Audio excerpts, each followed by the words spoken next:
Matthew Van Helsing, the alleged descendant of the famed 19th century Dutch physician Abraham Van Helsing, owns an antique shop built over the site of Carfax Abbey in London in the year 2000.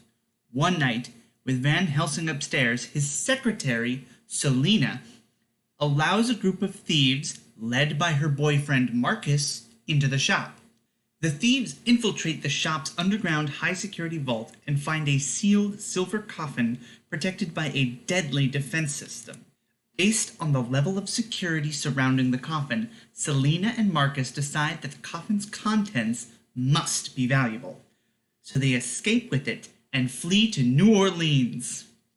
When Van Helsing discovers that the coffin has been stolen, he boards a plane to America, telling his apprentice, Simon Shepherd, to remain in London. Simon does not follow these instructions and follows his mentor.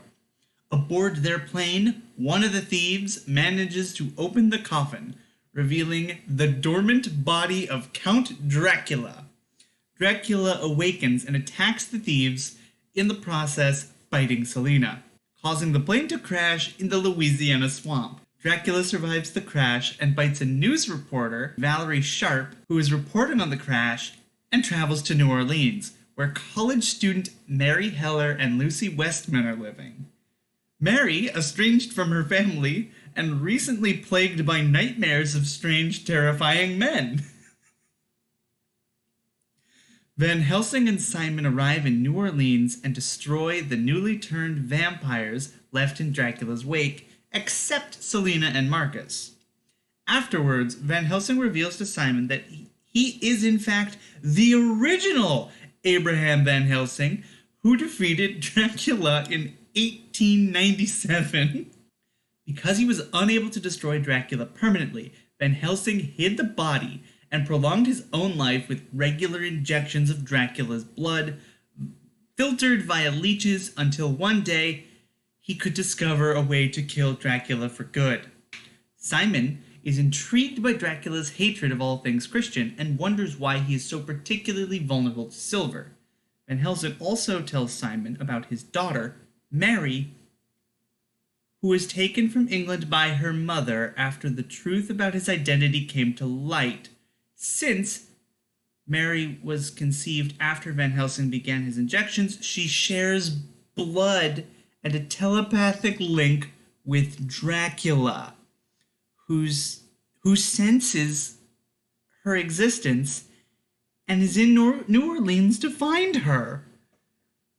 Van Helsing and Simon try to reach Mary before Dracula does, but fail to do so before Dracula turned Lucy into a vampire.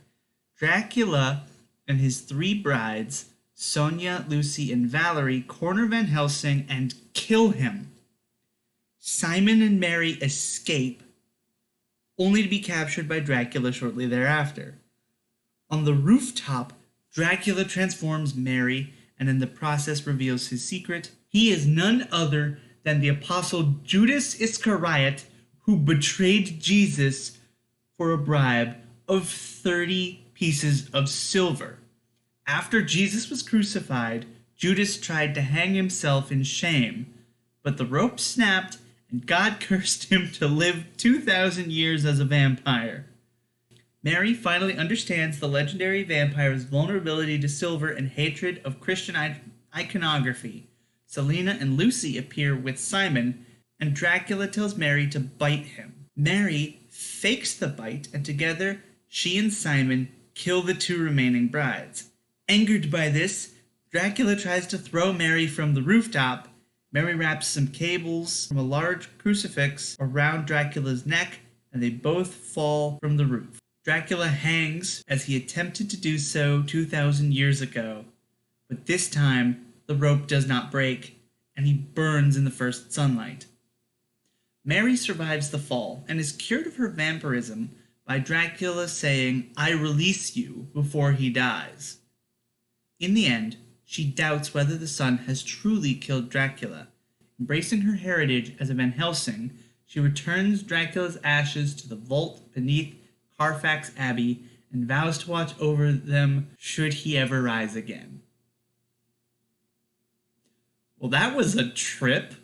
Iscariot, who betrayed Jesus.